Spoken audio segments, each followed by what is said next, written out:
Hey everybody, it's Crested Geckos. Today I'll be doing a Crested Gecko versus Leopard Gecko video where I'll be comparing and contrasting the differences and similarities between Crested Gecko and Leopard Gecko. So right here I have my Crested Gecko Frito, who is a extreme Harlequin Crested Gecko. In this video I will be just giving some really basic information on both of these animals. Both of these animals are probably in the top 5 of best first pet reptiles. They're both super easy to take care of, not expensive whatsoever, and just really great animals. So I'll just be giving some basic care info and some basic facts about them, like my previous versus videos. Alright, so this is the Crested Gecko. Crested Geckos come from New Caledonia, which is kind of an island chain off the eastern coast of Australia. It stays about 70 to 72 degrees, which is what you need to keep the Crested Geckos at in their habitat at home. They're more tolerant of lower temperatures. You don't have to really add in any extra heating unless it gets really chilly in your house, like maybe in the winter. But 65 to 75 would be a perfect temperature for these guys. Their breeding season is 8 months long. It begins in the spring and ends in the fall. The females need to weigh about 40 grams for breeding, and the males can weigh 35 grams. I've never bred, but I've done some reading, and that's what people recommend. They lay usually 2 eggs at a time, and I believe they can lay several times in a season. There's all different kinds of Crested Gecko morphs. This is a extreme Harlequin Crested Gecko. She's got a really beautiful side patterning and all different kinds of coloration. There's pinstripe, there's Dalmatian, there's like these high whites, which are really crazy. There's unicolored, there's buckskin, there's tiger. What else am I missing?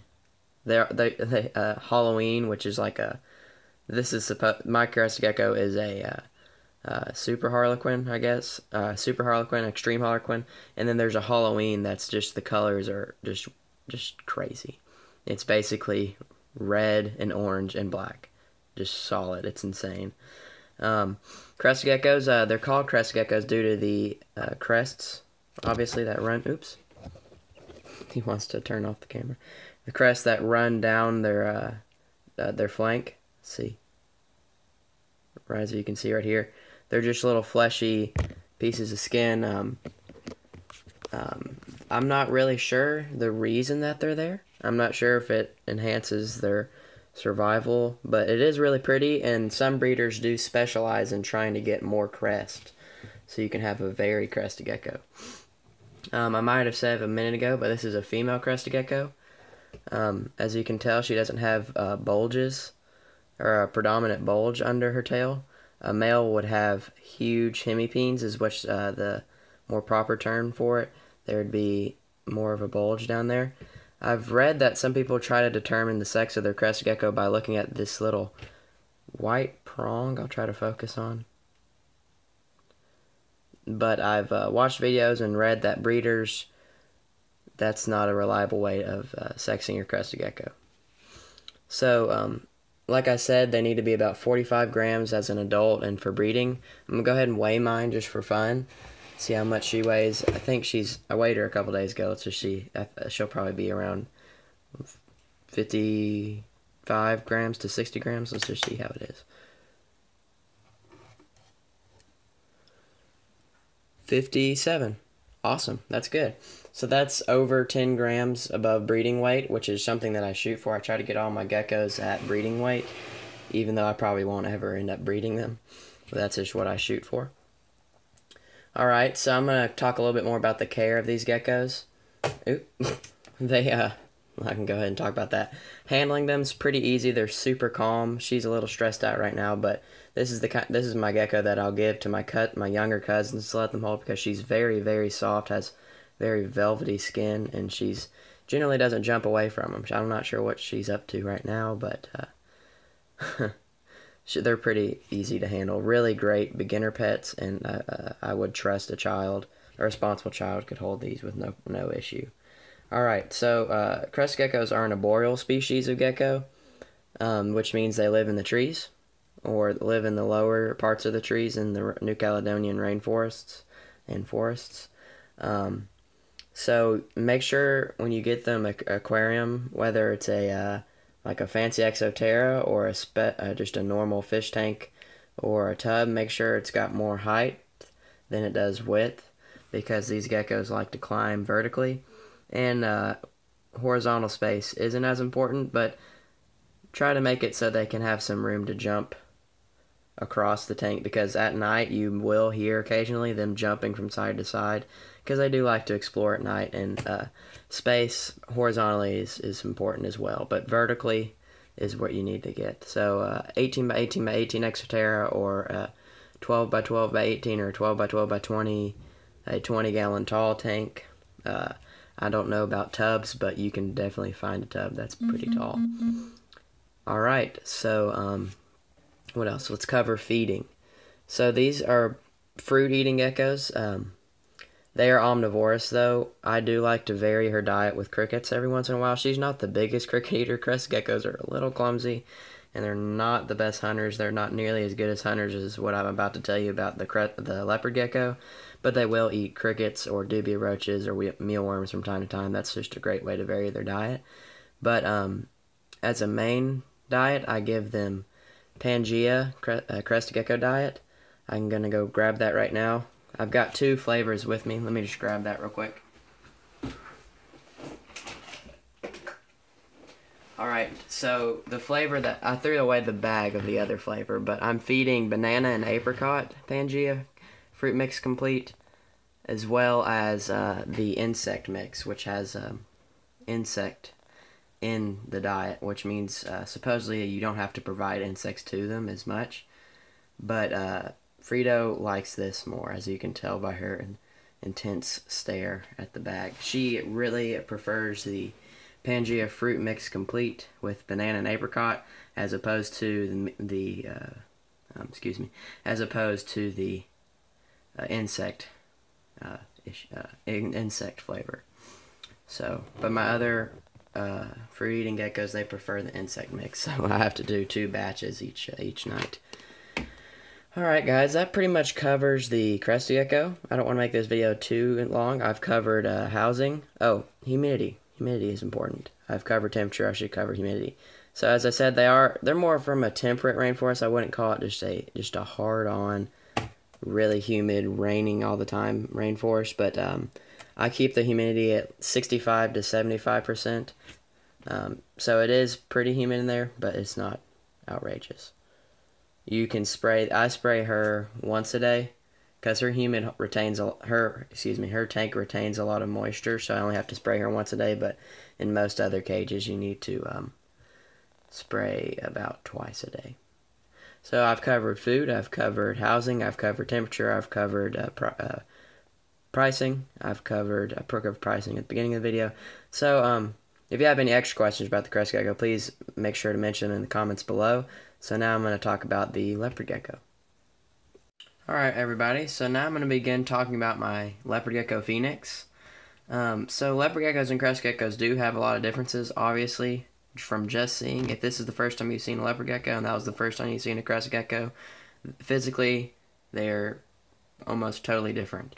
They are both geckos, but as you noticed in the Crested Gecko, they have toe pads that can latch on to flat surfaces so they can climb vertically. Leopard geckos have toes. Like, I wouldn't compare them to human toes, but they're more finger-like, I guess. I don't know how to describe that. But they cannot climb vertically. They are terrestrial geckos, which means that they live on a flat surface, and they live not in the trees, but on the ground. You can find these out in Pakistan or India, kind of in Asia Minor and Middle East, things like that. So they are kind of a desert-dwelling species, but not a wasteland kind of desert species, but a pretty temperate desert, I guess you could say. It's what I'm trying to get across is that keeping their cage totally dry all the time with no moisture is bad. You don't keep their cage like you would keep a bearded dragon. You can spray. You should and you can spray a leopard gecko once to twice every couple days, which is what I do. They do like the extra moisture, but you don't need to keep them like you would keep a Crested Gecko at like 70% humidity. That's not good. Alright, so you can, these are insectivore species. They eat crickets and mealworms and hornworms. Oh, he's sprinting away. And hornworms and mealworms and dubia roaches. Anything that's nasty and crawls around. So, yeah. I've heard of people giving them pinky mice. I've never done that.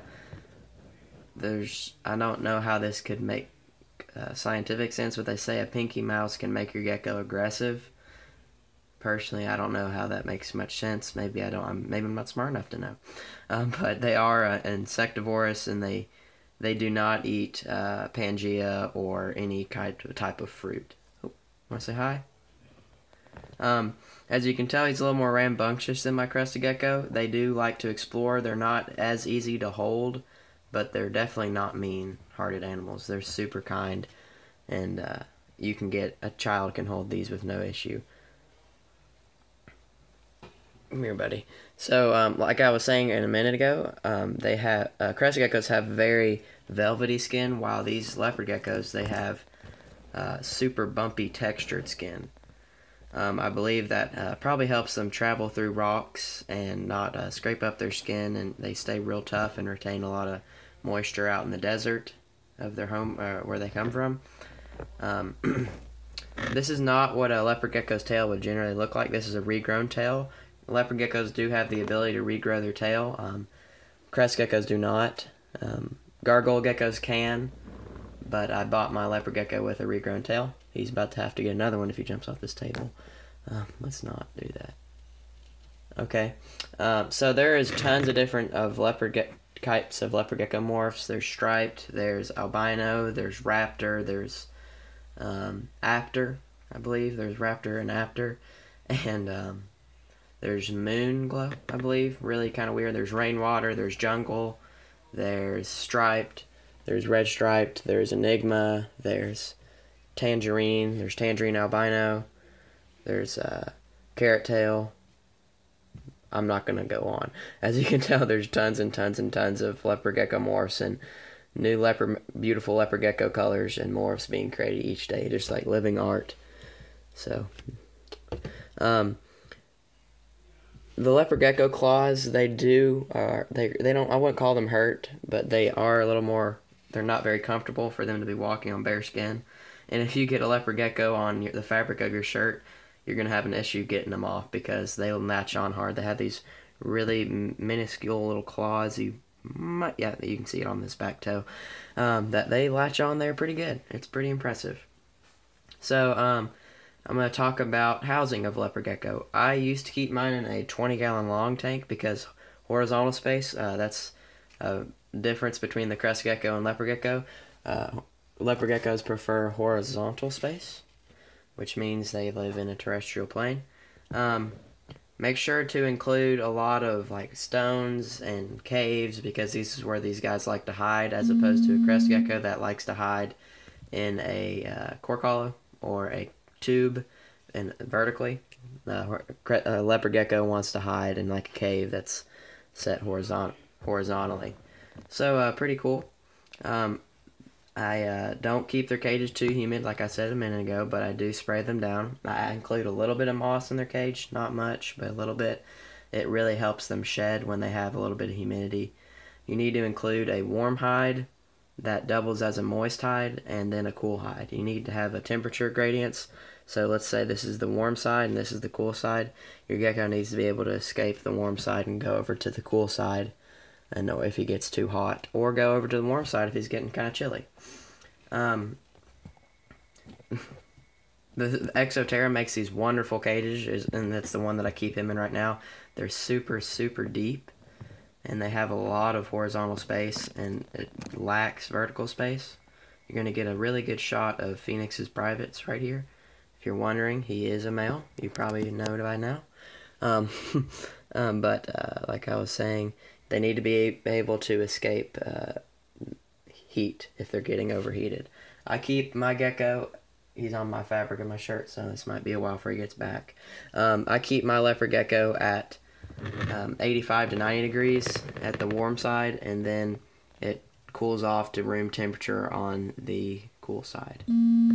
So yeah, you need to make 90 degrees. Make sure you have that temperature right going into winter, because if you don't have heating for this leopard gecko, his health will diminish, and that's not a good thing.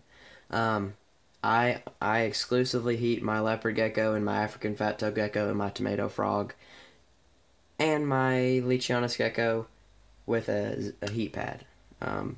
Heat pads are a wonderful way to heat your gecko. The heat stays constant, they last forever, they're easy to apply, they're pretty cost effective. You gotta find, the Zoom Ed ones are the best ones, but they're not too cheap. But you can, those are definitely my favorite to use. I put the heat pad, stick it under the tank, hence the name under tank heater.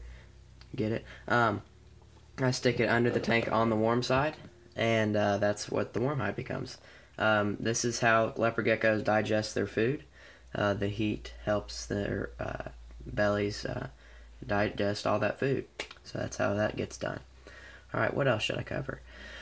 Breeding weight. A female needs, it's most important to get down what a female needs to weigh, because females are the ones that are producing life, and it's important that they have all the health requirements are met. Let's see. Come back over here.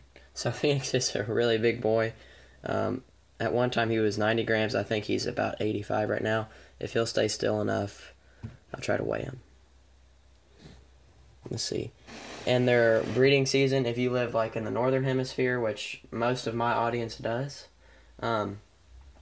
the breeding season is between January and September, I believe.